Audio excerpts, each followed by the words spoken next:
Welcome to This Explainer. Let me ask you a quick question. When you picture Ecuador, what immediately pops into your head? I mean, for most of us, it's probably those legendary giant Galapagos tortoises, right? Or maybe just endless banana plantations. And hey, you wouldn't be totally wrong. But today, we are going way, way beyond those postcard images to uncover a place that absolutely shatters expectations.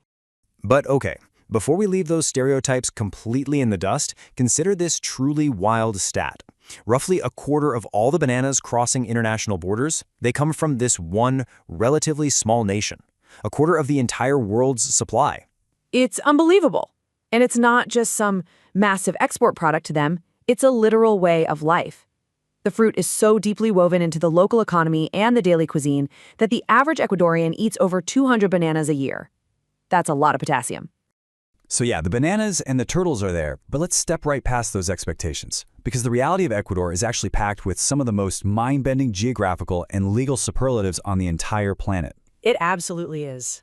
We are playing a game of rapid reveals today. We're going to strip away all those assumptions and look at the hard, fascinating facts about a country that is just quietly extraordinary. And we're kicking this off with a fact that completely rewrites a very, very famous piece of global trivia. So if I asked you to name the point on Earth that is closest to outer space, you'd immediately say Mount Everest, right? Oh, for sure. That is exactly what we're all taught in grade school. Exactly. But we need to completely subvert that myth right now. Yes, Mount Everest is the highest peak above sea level, but here's the catch. The Earth is not a perfect sphere. Because our planet is spinning, it naturally bulges right around the middle. And because Ecuador sits directly on that equatorial bulge, the summit of its Mount Chimborazo is actually pushed way further out into space. Wait, so if you measure straight from the center of the Earth, rather than sea level, Chimborazo's peak is actually the farthest point out?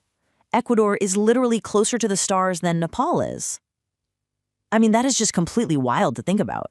And you know, speaking of that equatorial bulge, the country's name itself, Ecuador, is just the literal Spanish translation for the word equator.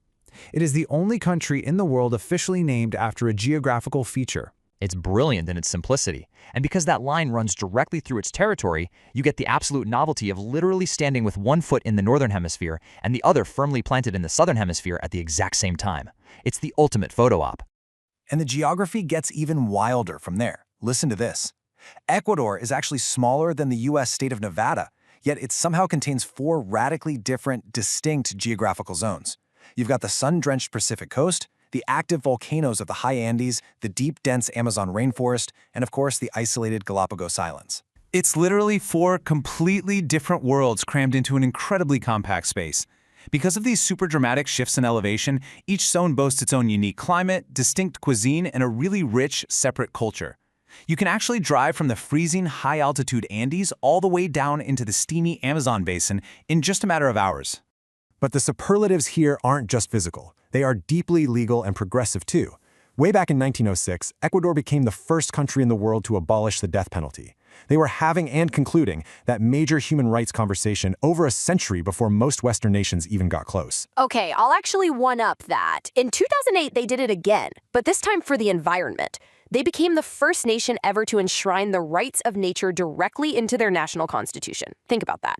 Rivers, forests, the Amazon itself, they all have actual legal standing to be defended in court as entities with their own rights. It's a wildly pioneering approach to conservation. Okay, switching gears for a second. I have a rapid-fire trivia question for you.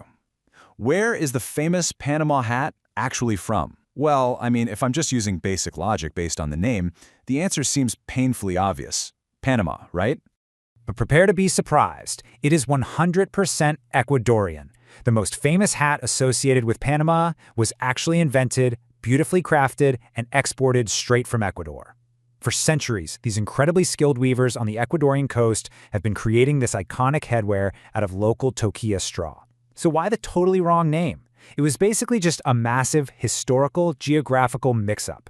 During the building of the Panama Canal, workers and tourists from all over the world bought these breathable, lightweight hats to survive that brutal tropical sun. People just started calling them Panama hats, based entirely on where they bought them, completely ignoring where they were actually made. And that massive misnomer just stuck forever. That is classic. But hey, let's talk about one of the funniest geographical quirks in the world. Just outside the capital city of Quito stands this massive monument called Mitad del Mundo. It literally translates to the middle of the world. It was built specifically to mark the exact, precise location of the equator line, and tourists constantly flock there to take pictures. But there is a hilarious punchline here. When modern, highly accurate GPS technology was eventually invented, scientists measured the site and realized the original builders completely missed the mark. That grand, impressive monument meant to celebrate the equator is actually sitting exactly 240 meters in the wrong direction. The real, mathematically perfect equator line runs right through a much quieter, random spot just on the road. That's just the best. Jumping back to nature out in the Galapagos Islands, there is this bizarre, almost magical reality to the wildlife there. Because these islands are so incredibly isolated, the animals evolved over millions of years without any natural predators whatsoever. And the result? They have zero inherent fear of humans. It is wildly casual. You honestly don't even need binoculars to spot them hiding in the brush. Huge sea lions will casually claim a public park bench for a midday nap and literally just expect you to walk around them. Marine iguanas will stroll right across your walking path. And those famous blue-footed boobies, they will perform their elaborate mating dances literally centimeters from your boots. They are completely fearless. As we continue to explore the culture, we have to touch on food. What are your thoughts on cuy? To a lot of outsiders, the whole idea of eating roasted guinea pig just sounds like this quirky, kind of unusual trivia fact.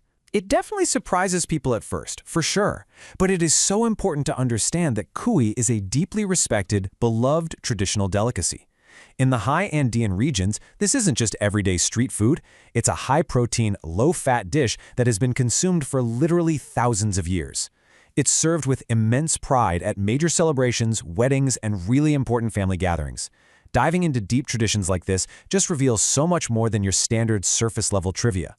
And really, all of these rapid reveals paint such a completely different picture of this country. Ecuador is closer to space than Mount Everest. It holds 4 distinct worlds in a space smaller than Nevada. It actually created the Panama Hat. It was legally progressive decades ahead of its global peers. It's literally named after the equator, and yeah, it accidentally built its biggest monument in the slightly wrong spot.